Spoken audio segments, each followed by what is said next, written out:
Bueno, muchas gracias, Pedro. Gracias también a los que estuvieron acá ayudándonos con la música para alabar al Señor. Y qué buen tiempo hemos disfrutado. Buenas tardes, saludo a alguno que no había visto todavía y también a los que están siguiendo la transmisión. Es bueno tener este tiempo para estar juntos y para compartir la palabra del Señor. Y sin duda es una gran responsabilidad. Y gracias por la oración, que el Señor nos esté ayudando, sobre todo a comprender lo que Él tiene para nosotros. La reflexión que quería compartir tiene que ver con los deseos, ¿no? Creo que está instaurado en la cultura popular, en nuestra forma de hablar, esto de desearnos cosas buenas en general, ¿no? Pedro decía recién que en Brasil la gente suele desear bendiciones de parte de Dios. Y acá no creo que sea lo más popular, se usa también, capaz que sí entre nosotros, pero en general la gente cuando hay una ocasión especial, un cumpleaños o en las fiestas tradicionales que hace poquito pasamos, siempre tenemos esta característica de desearnos cosas buenas, ¿eh? También ahí están nosotros que frente a algún problema desean cosas malas, pero eso no lo vamos a tocar hoy.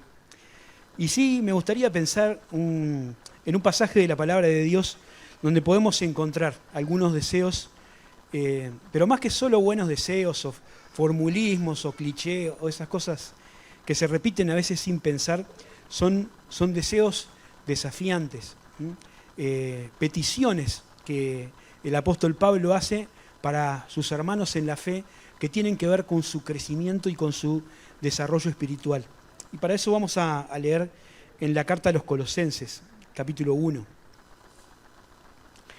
Ahí hay una oración, como en muchas de las cartas, Pablo comienza con una oración, pero vamos a ir viendo algunas de las cosas por las que Pablo ora, y en particular quería detenerme en algunas cosas que tienen que ver con estos deseos que Pablo tiene para esos creyentes y el propósito que tiene en esos deseos que va a dejarles. Así que vamos a leer el pasaje, Colosenses capítulo 1, versículo 3, y vamos a leer hasta el 14, esa porción donde dice, por lo menos en mi Biblia, Pablo pide que Dios conceda sabiduría espiritual. Y dice así: siempre orando por vosotros, damos gracias a Dios, Padre de nuestro Señor Jesucristo, habiendo oído de vuestra fe en Cristo Jesús y del amor que tenéis a todos los santos, a causa de la esperanza que os está guardada en los cielos, de la cual ya habéis oído por la palabra verdadera del Evangelio, que ha llegado hasta vosotros, así como a todo el mundo, y lleva fruto y crece también en vosotros desde el día en que lo oísteis y conocisteis la gracia de Dios en verdad, como lo habéis aprendido de Epafras, nuestro consiervo amado, que es un fiel ministro de Cristo para vosotros, quien también nos ha declarado vuestro amor en el Espíritu.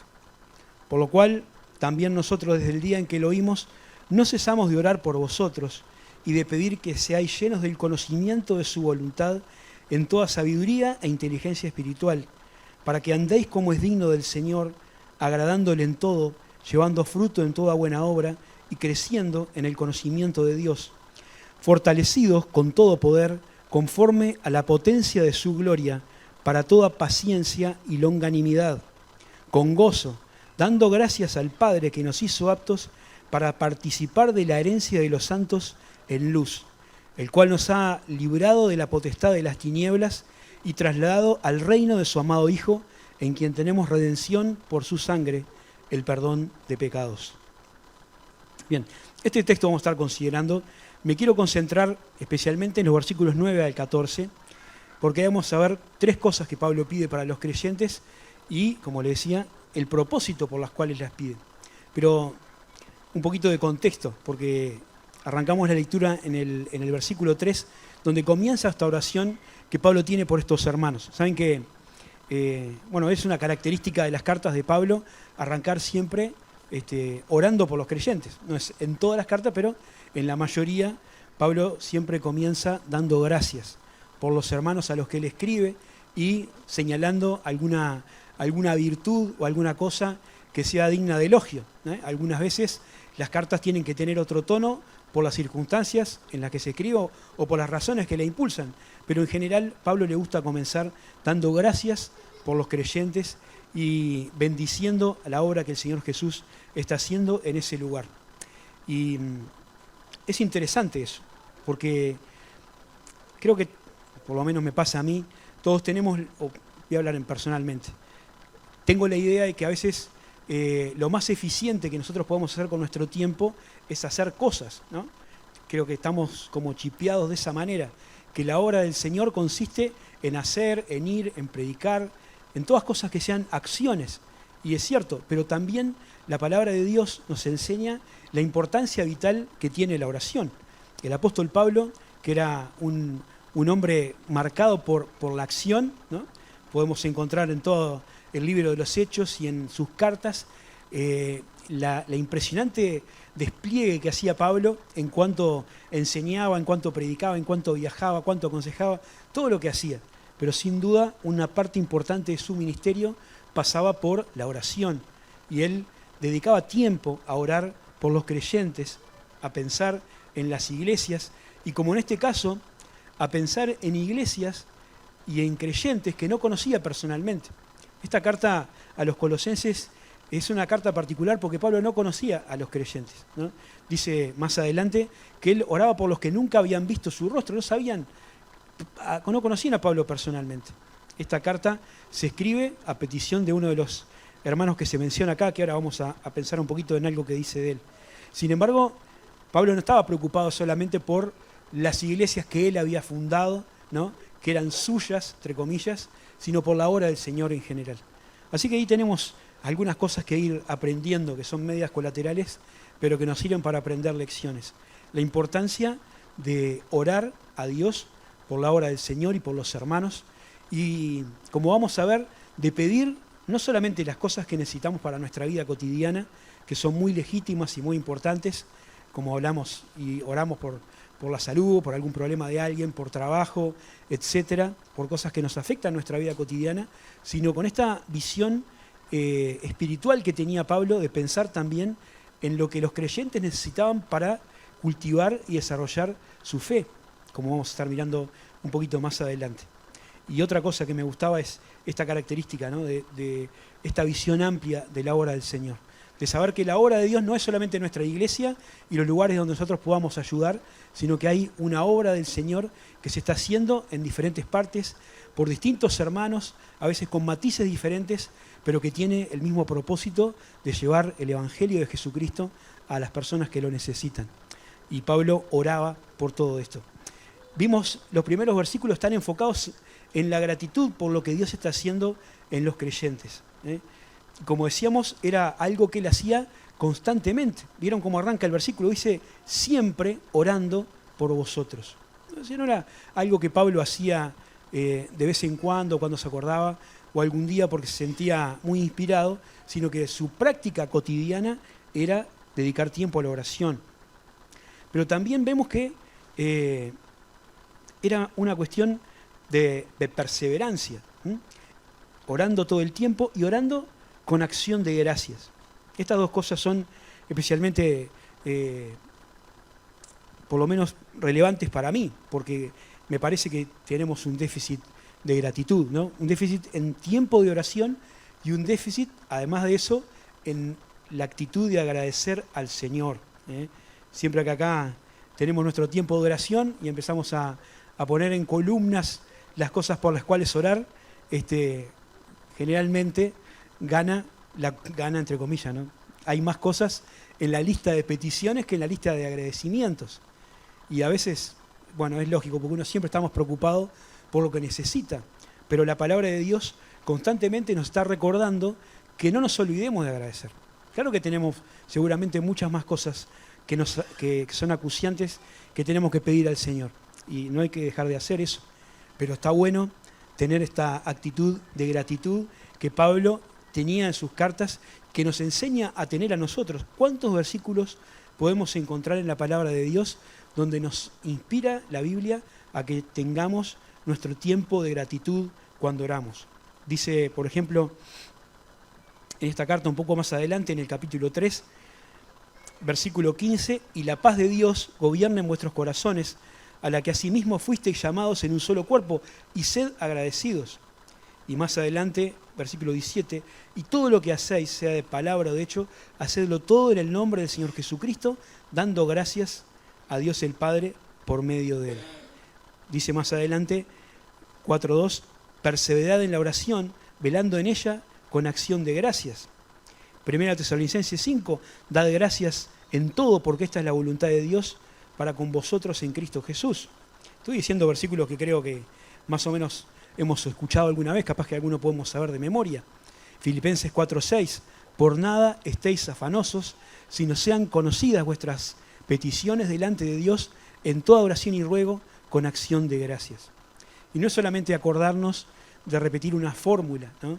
de tener unas palabras ahí más o menos para acomodar nuestra oración en un determinado registro y marcar casillas, sino que nuestro corazón esté repasando constantemente las cosas que hemos recibido de Dios. La gratitud, la actitud de gratitud nos aleja de una actitud de envidia, de ansiedad, de la queja, nos hace concentrarnos en las cosas que Dios nos ha dado, que Dios nos da todo el tiempo, en su bondad, en su cuidado para con nosotros.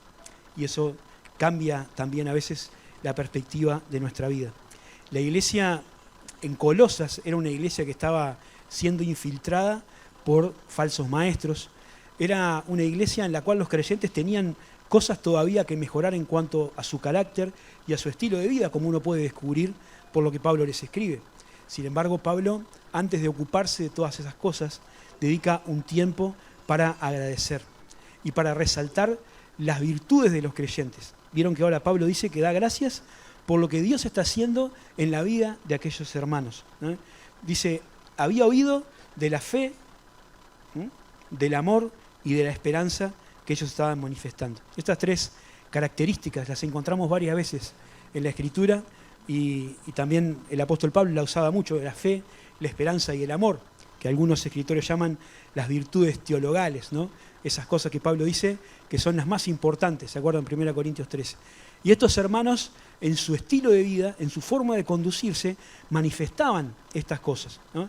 La fe es, como dice en Hebreos, la certeza de lo que se espera y la convicción de lo que no se ve. Y a veces nosotros asociamos la fe con lo que necesitamos para acceder a la salvación, porque dice el texto que somos salvos por gracia mediante la fe, cuando creemos en el Señor Jesús y en la obra que Él hizo por nosotros. Y la fe es el elemento básico para acercarnos a Dios, pero también la fe es el medio en el cual nosotros nos movemos, ¿no? Dice Pablo que nosotros andamos en la vida de fe, en la vida cristiana, no por vista, sino por la fe. De manera que todo nuestro andar como creyentes depende de tener fe, confianza en las cosas que Dios ha prometido que va a hacer y creer en lo que su palabra nos enseña. Después Pablo dice que se destaca también el amor que tienen a todos los santos, ¿no? La conducta entre los hermanos de la iglesia se destacaba por el amor. Todo eso estaba motivado, dice en el versículo 5, por la esperanza que estaba guardada en los cielos, ¿no? Y qué importante elemento también es la esperanza, ¿eh? Solo lo mencionamos al pasar, pero Pablo dice que tanto la fe como el amor que se tenían en los creyentes estaba motivado e impulsado por la esperanza que ellos tenían. Y al final vamos a retomar este tema de la esperanza porque Pablo termina la frase hablando del destino de los creyentes y el lugar a donde estamos llamados a estar. Pero qué importante es no perder de vista quiénes somos, a qué pueblo pertenecemos. Estamos acá en la tierra, ¿eh? Y estamos sujetos a las condiciones del lugar donde nos tenemos que mover, del país, del barrio, etcétera, la familia, lo que sea. Pero nuestra morada, nuestra ciudadanía no es terrenal, sino celestial. Y lo que esperamos acá no es que mejore todo, venga alguien que solucione los grandes problemas del mundo, sino que esperamos al Señor Jesucristo y que Él venga a buscarnos para estar para siempre con Él. Ahora, sigo un poquito más. Estoy todavía entrando en el contexto de la carta para entender un poco lo que vamos a ver después. Pablo dice que eso que ellos tienen, ¿no? Ese fruto de su salvación, que es la fe, la esperanza y el amor, tiene que ver con el mensaje del Evangelio, ¿no? Es el mensaje del Evangelio el que transforma la vida y el que produce en las personas estas características que tienen que ver con lo que Dios hace en nosotros. Y el Evangelio había llegado hasta ellos por medio de una persona que está mencionada acá, que se llama Epafras, ¿no? Yo le decía hace un rato, Pablo había fundado muchas iglesias en el curso de sus viajes, a veces había predicado el Evangelio y había consolidado distintos lugares, había puesto liderazgo, etc. Pero acá el trabajo había sido comenzado por otras personas. Y Pablo menciona el nombre de uno de ellos que se llamaba Epafras. Probablemente Epafras era un creyente de extracción gentil, es decir, no era judío, que había escuchado la predicación del apóstol Pablo en algún momento, y él había llevado el Evangelio al lugar donde él vivía. Y lo que piensan los que estudian la palabra de Dios, los comentaristas, es que por el testimonio de este hombre se habían formado las iglesias que estaban en el valle, donde estaba Colosas, como la iglesia de la Odisea, y otra iglesia que se llamaba Hierápolis, que estaba también en esa región. Así que era una persona que con su testimonio había contribuido a la extensión del Evangelio. Cuando nosotros leemos el libro de los Hechos de los Apóstoles, vemos que están, como si fuera una película, para compararlo con una película, están los protagonistas, ¿no? Los personajes que son identificados, los famosos, entre comillas, como los apóstoles, como Pablo con sus compañeros de viaje, pero también hay otro montón de hermanos de los cuales no conocemos su nombre, que también fueron los canales por los cuales Dios llevó el Evangelio a diferentes regiones.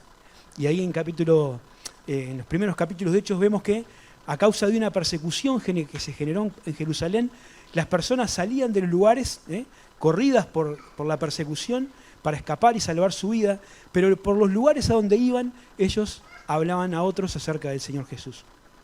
Y seguramente algo así pasó con Epafras, que había contribuido con el Evangelio, llevando el Evangelio a su ciudad, a su familia y a las personas donde él vivía. Pablo lo describe, dice acá, como un consiervo amado y un fiel ministro de Cristo. O sea, era una persona que estaba involucrada con la obra del Señor. Y era una persona que tenía una prioridad por las personas. Miren lo que dice también en el versículo 7, dice, nuestro consiervo amado, que es un fiel ministro de Cristo para vosotros. Así que qué interesante es pensar que el objetivo del ministerio de Epafras eran los demás. A veces en el mundo cristiano, lamentablemente en el mundo donde nos movemos, hay muchas personas que tienen un ministerio para sí mismos, porque con lo que hacen o lo que pretenden hacer, tratan de exaltar su propia persona o su propio ministerio, muy lejos de lo que la palabra de Dios les pide a los que tenemos que ser siervos, e ir decreciendo para que sea Cristo el que se vea y el que tenga la gloria. Epafras era ese tipo de persona. Era alguien que estaba preocupado sobre todo por los otros. Y había realizado un viaje peligroso buscando a Pablo, que estaba encarcelado, para pedir ayuda por esta situación con falsos maestros que les comentaba al principio.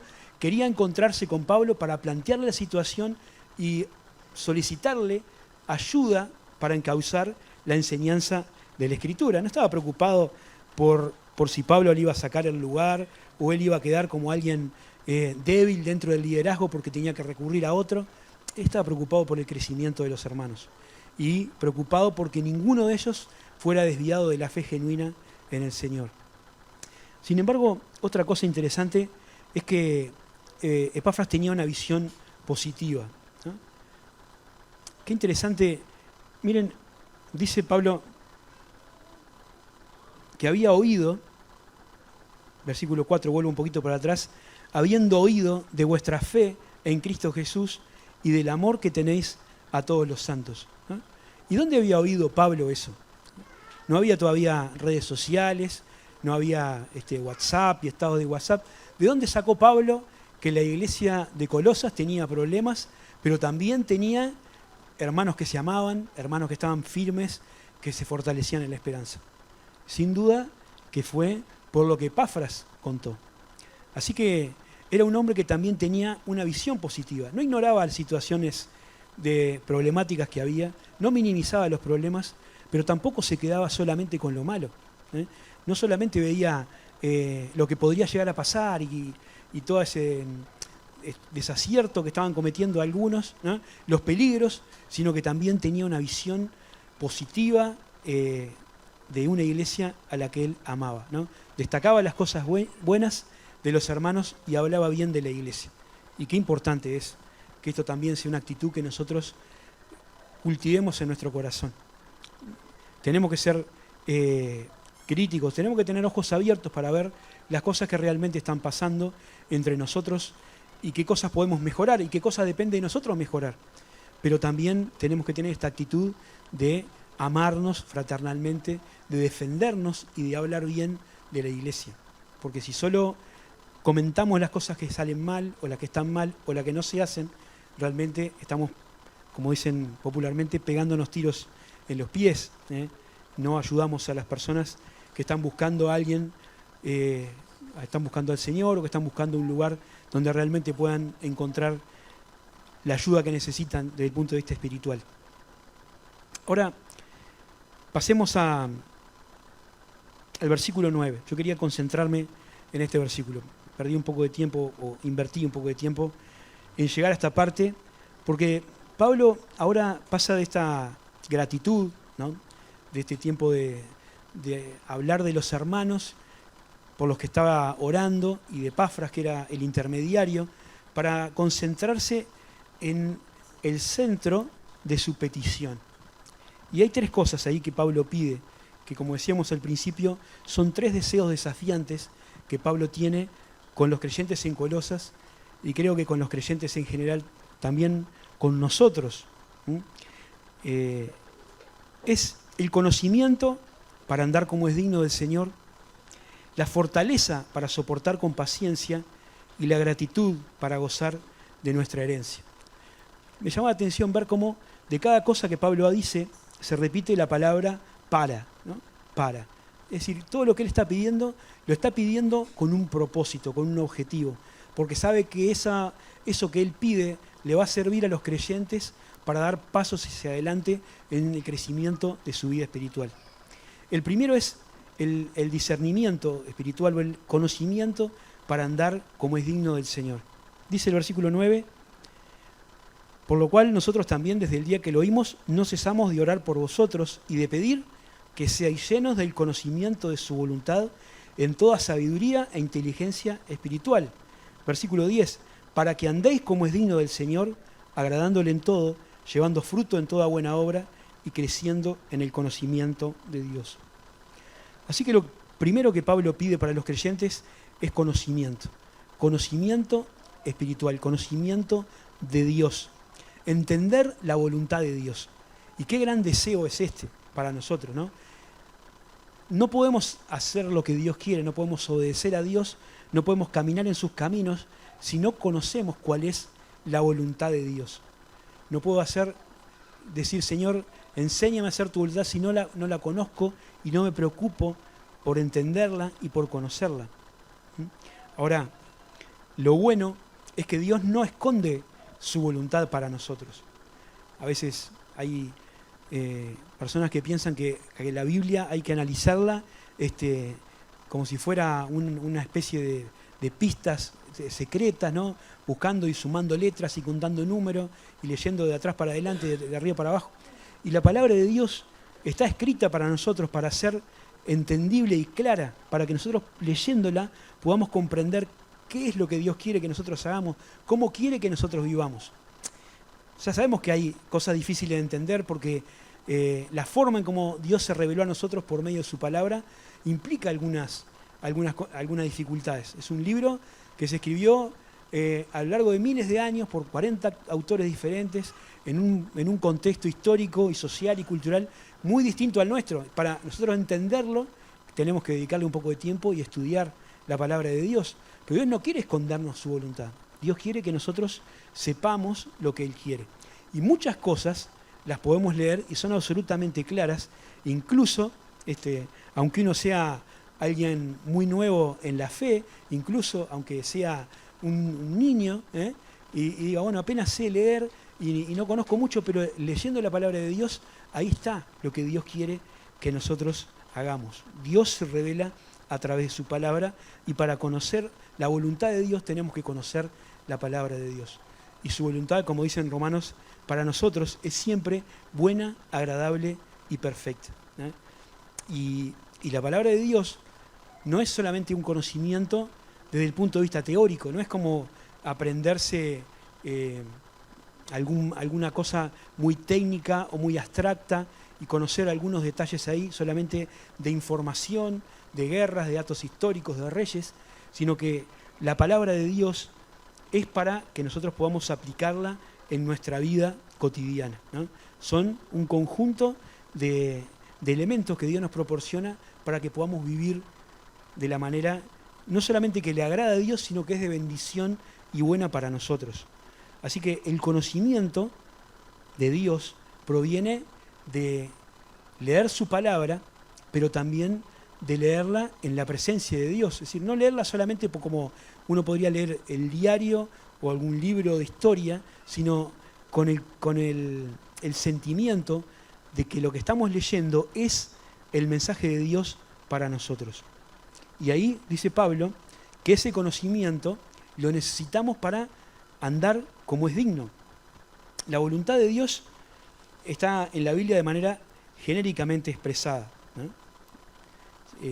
Tenemos que tomar decisiones en nuestra vida, tenemos que hacer unas cosas, dejar de hacer otras, y muchas cosas sí están claramente detalladas.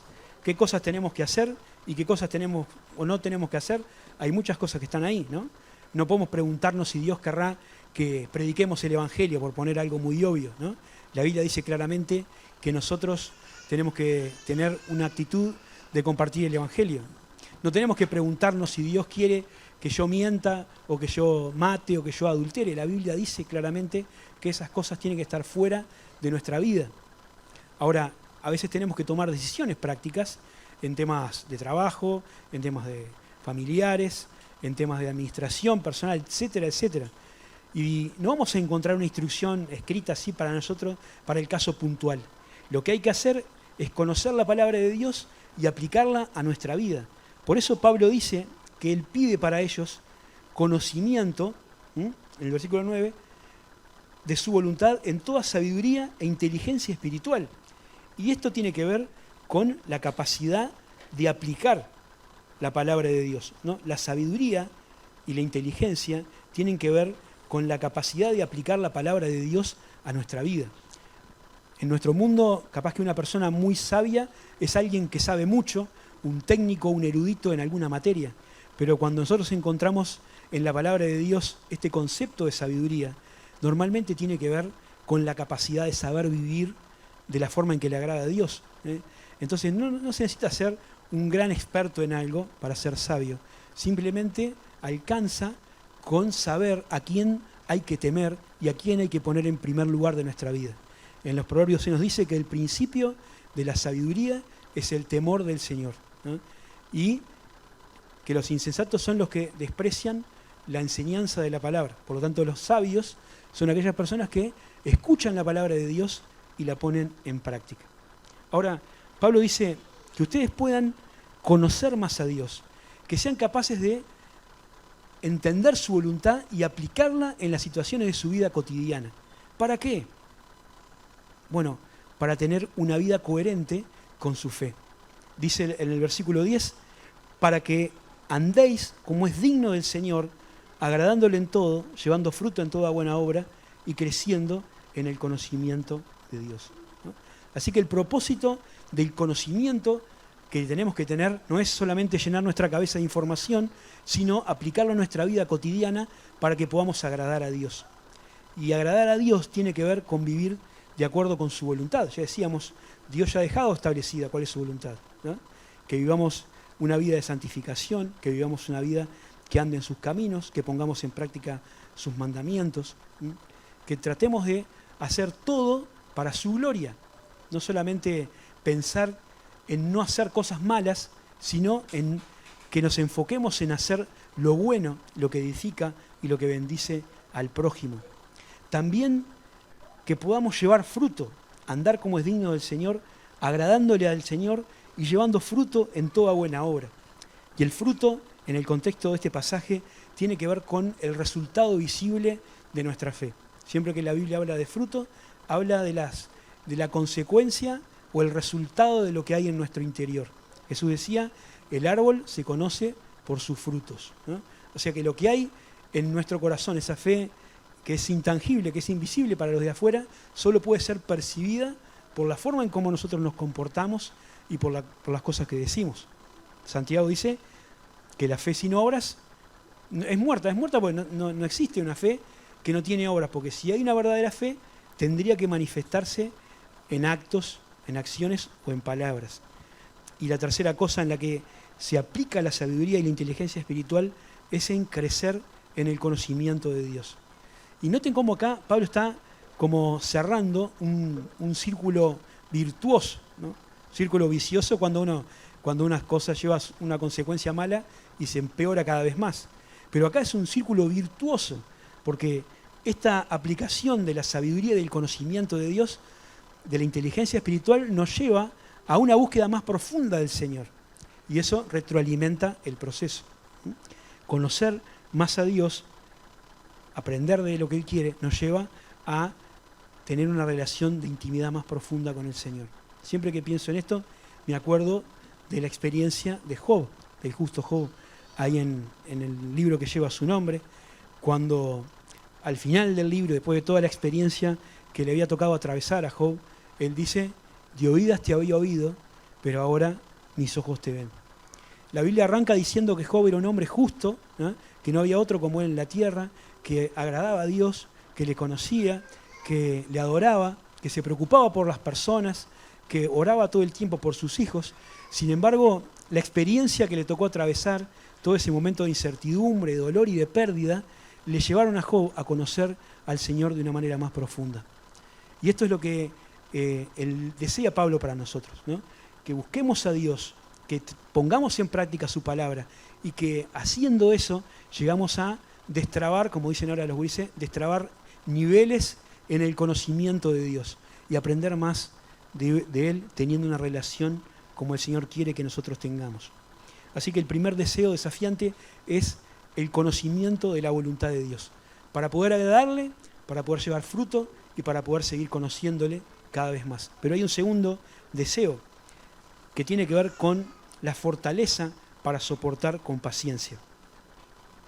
Porque Pablo dice en el versículo 11 que tenemos que crecer en el conocimiento de Dios fortalecidos con todo poder conforme a la potencia de su gloria. Y es importante esto porque todo lo que nosotros vayamos a hacer en la vida cristiana tiene que ser hecho en el poder del Señor. No podemos vivir la vida de fe en base a esfuerzos humanos o en base a imposiciones de nuestra propia naturaleza pecaminosa, ¿no? La carne es débil, dice la Escritura, y nosotros no podemos con nuestro propósito mental, solamente con nuestra fuerza de voluntad, ir cambiando cosas de nuestra vida. Necesitamos que Dios nos transforme por medio de su Espíritu. Y para poder avanzar en la vida de fe y para poder seguir creciendo en el conocimiento, tenemos que cultivar la dependencia de Dios. Necesitamos la fortaleza divina. Ahí en Efesios capítulo 6, Pablo escribe este pasaje conocido como la armadura de Dios, ¿no? Seguramente muchos lo puedan recordar, ahí en Efesios capítulo 6, donde va describiendo las partes de una armadura, de un yelmo, de un soldado romano, y las va aplicando a las actitudes o a las aptitudes que tiene que tener el creyente para su vida cotidiana y para su lucha contra las huestes espirituales de maldad, dice Pablo ahí. Pero el primer párrafo, antes de hablar del escudo, del yelmo, del calzado, de la espada, de todo, dice en el versículo 10, por lo demás, hermanos, fortaleceos en el Señor y en el poder de su fuerza. Porque no sirve nada de lo demás si no tenemos una conexión con aquel que es la fuente de nuestro poder y de nuestra fuerza espiritual. Necesitamos depender de Dios. Y Pablo lo sabía. Y no solamente lo sabía, sino lo aplicaba en su vida. Otro texto muy conocido es Filipenses 4:13 que dice, todo lo puedo en Cristo que me fortalece. Otra versión dice, todo lo puedo en aquel que infunde poder en mí. Y es muy importante eso, porque no es que Pablo puede hacer todo, no es el superhombre que va siempre para adelante y que no le tiene miedo a nada. Es el poder de Dios por medio de Pablo el que le permite hacer cosas que quizás humanamente jamás estaría dispuesto a hacer o jamás se animaría a hacer. Y por eso Pablo estaba dispuesto a correr siempre más adelante porque estaba conectado a la fuerza del Señor. Y dice Pablo otra cosa interesante. Versículo 11, dice que el poder de Dios es conforme a la potencia de su gloria. ¿Cuál es el poder que Dios nos puede dar? Es el poder de Él. No está limitado por nosotros, tiene que ver con el poder de Él. O sea que no hay restricciones para eso. No podemos decir, no me alcanzó el poder que Dios me dio, porque el poder de Dios es conforme a la potencia de su gloria. Es decir, tiene que ver con la infinita grandeza de su presencia. Y también tiene un porqué, o un para qué, ¿no? Así como Pablo pedía conocimiento para andar como es digno, acá dice que pide fortaleza para toda paciencia y longanimidad. Palabra media rara, pero la paciencia es más conocida, ¿no? La paciencia tiene que ver con la capacidad de permanecer firme y perseverar en la tarea. La paciencia puede ser como la actitud de esperar nomás, tranquilo ahí, pero también en el contexto del pasaje y de la Biblia, la palabra paciencia tiene que ver con la perseverancia a pesar de la dificultad, ¿no? Soportando con paciencia. No es que arranca una tarea y a la primera adversidad o a la primera dificultad o lo primero que no sale como yo esperaba que saliera, entonces ya me desmorono y dejo y abandono, sino al contrario, el poder que Dios nos da es para resistir la adversidad, para permanecer firmes y seguir adelante, aunque las situaciones no siempre sean a favor o no siempre sean como nosotros las esperamos. La otra palabra, la longanimidad, o la largura de ánimo, tiene que ver con también una actitud semejante, con la capacidad de soportar a personas que se oponen o afligen con benignidad y generosidad, dice el diccionario. Así que también tiene que ver con esto de perseverar, de seguir adelante, pero pensando más bien en que a veces hay personas con las que tenemos que lidiar. A veces son circunstancias, ¿no? Cosas que pasan de este mundo en el que vivimos que está dominado por el pecado, pero a veces también se oponen personas. A veces hay situaciones en contexto, capaz en la familia, capaz en el trabajo, capaz dentro de la propia iglesia, personas con las que tenemos conflicto, como hoy mencionaba Pedro en la introducción, y poder tener esa paciencia para soportar, pero no solamente para aguantar y decir, ojalá termine esto y el Señor se lleve a alguno, sino para buscarle la vuelta y tratar de tener benignidad, como dice el pasaje, ¿no? De buscar armonía, paz y continuar juntos sirviendo al Señor. Así que ahí tiene que ver con una fortaleza para seguir adelante, soportando circunstancias, soportando relaciones interpersonales que a veces puedan traer dificultades, pero sin dejar de avanzar, sin dejar de servir al Señor. Y por último, la tercera cosa que el apóstol desea para los creyentes es el gozo para disfrutar de la herencia espiritual que tenemos, ¿no? Conocimiento de su voluntad para andar como es digno del Señor, fortaleza para soportar y para perseverar en la vida cristiana, pero por último dice gozo para disfrutar. Porque a veces, claro, uno puede perderse en esto de tener paciencia, de perseverar y de lidiar con personas y seguir adelante, pero seguir caliente, amargado, disgustado, siempre peleando. Pero Pablo dice acá, para toda paciencia y longanimidad, con gozo, dando gracias al Padre que nos hizo aptos para participar de la herencia de los santos en luz, ¿no? Así que el gozo es un elemento vital en la vida del creyente. No es solamente resistir ¿no?, amargamente, sino que haya gozo en nuestro corazón.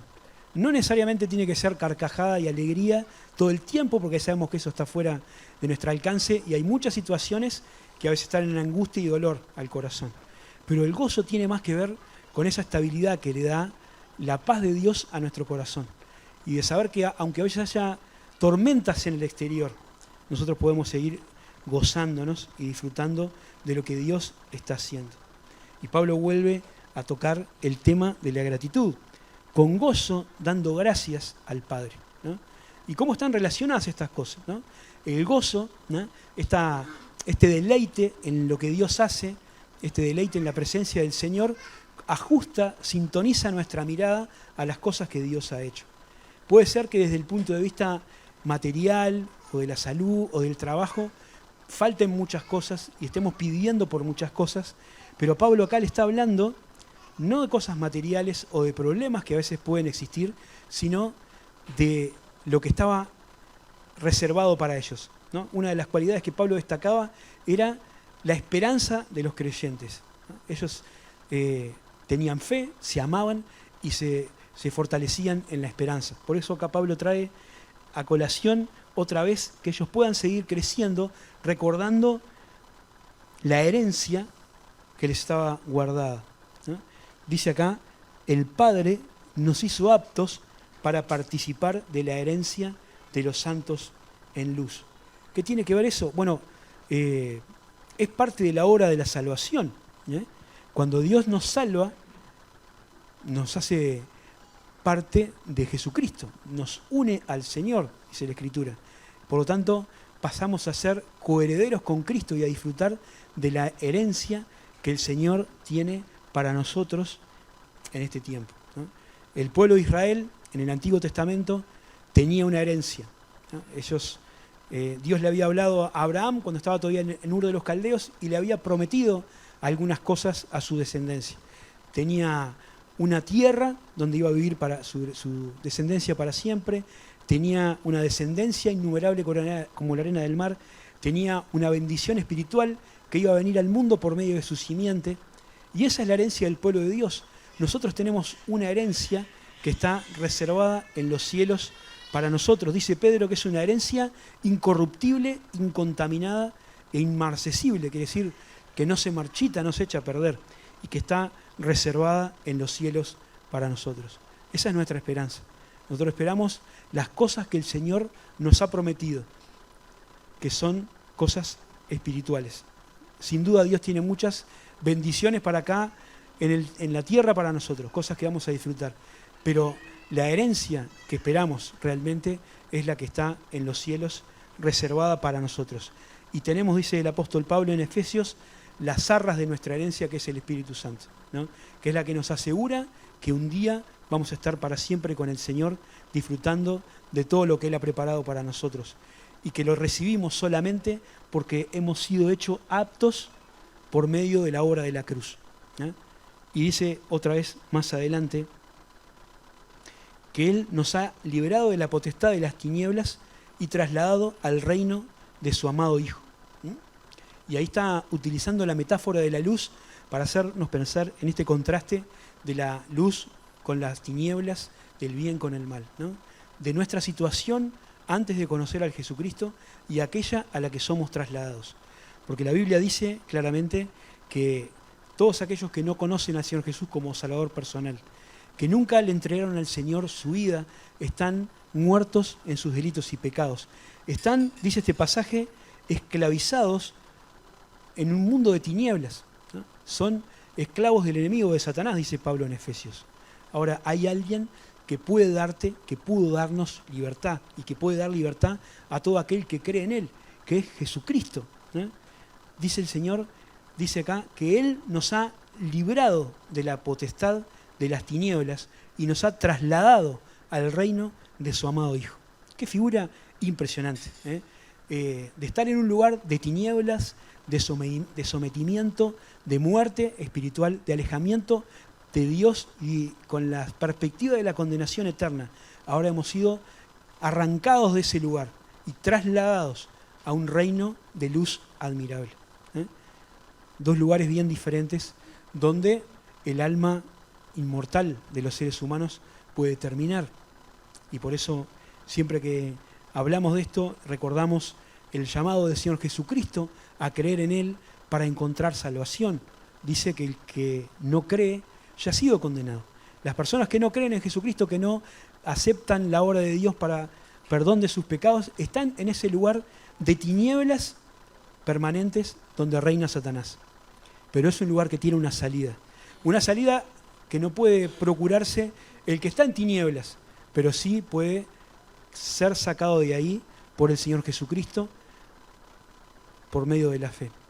Y eso es porque Él nos redimió por su sangre. Dice el versículo 14, en quien tenemos redención por su sangre, el perdón de pecados.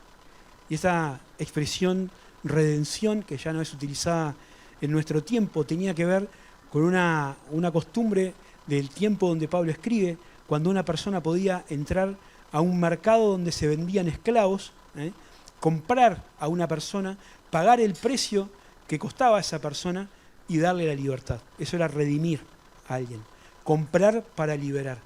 Y eso fue lo que Jesucristo hizo con nosotros. Él nos arrancó del reino de las tinieblas, nos trasladó al reino de luz admirable de nuestro Padre Celestial.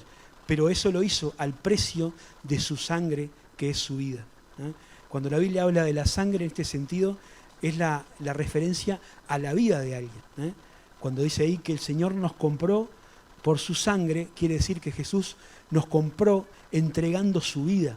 La cruz del Señor Jesús fue el momento en que el Señor se ofreció en nuestro lugar por nuestros pecados. Dios había establecido que la paga del pecado sea la muerte. Y Dios también quería salvar al pecador. Por eso era necesario que un sacrificio de valor infinito se ofreciera en favor de todos aquellos que quisieran disfrutar de la salvación. Dice que nos redimió y nos perdonó los pecados, ¿no? Nuestros pecados, los pecados que cada uno de nosotros hemos cometido, lo que estamos cometiendo, los que vamos a cometer en el futuro hasta que el Señor Jesucristo venga, todos fueron cargados sobre el Señor Jesucristo y todos están en lo profundo del mar. Y dice, como dice el profeta Malaquías, nunca más el Señor se acordará de mis maldades y mis transgresiones. La culpa del pecado mía fue, dice una canción, pero suya fue la sangre de la cruz. Por eso nosotros podemos hoy gozarnos en nuestra herencia. Sabemos que no hay ningún riesgo para nosotros. No hay condenación para los que estamos en Cristo Jesús. Los que un día hemos creído en Él como Salvador personal podemos estar absolutamente seguros que un día vamos a estar disfrutando de la herencia que está preparada para nosotros. Y esa esperanza gloriosa no es una licencia para que podamos vivir de cualquier manera. Porque algunos en el tiempo de Pablo decían, bueno, entonces, si es así, entonces vamos a vivir de cualquier manera. Si ya el Señor Jesucristo murió por nosotros y si no tenemos miedo de perder la salvación, entonces vamos a darle para adelante. Nada que ver, todo lo contrario, porque los que hemos sido rescatados de la miseria del pecado y de las consecuencias trágicas que tiene vivir una vida fuera de los caminos de Dios, ¿para qué vamos a querer volver a esa situación?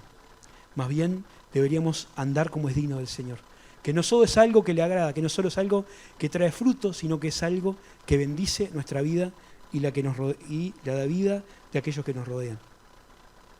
El Señor Jesucristo dio su vida para eso.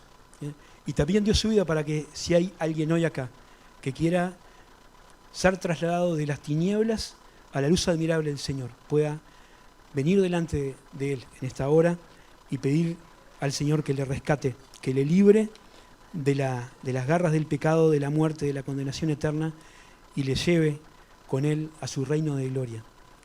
Y que un día todos juntos podamos gozarnos de estar para siempre con el Señor. Hermanos, que dentro de los deseos, de los buenos deseos que nos tenemos, a veces nos comentamos o nos deseamos unos a otros, también tengamos estas cosas que el apóstol Pablo tenía y de pedir a Dios en oración por la vida espiritual de los creyentes, para que todos podamos seguir creciendo en el conocimiento de Dios, ser fortalecidos con el poder de la fuerza de su gloria y seguir caminando con gozo, dando gracias a Dios esperando que Él un día nos venga a buscar. Que Dios bendiga su palabra.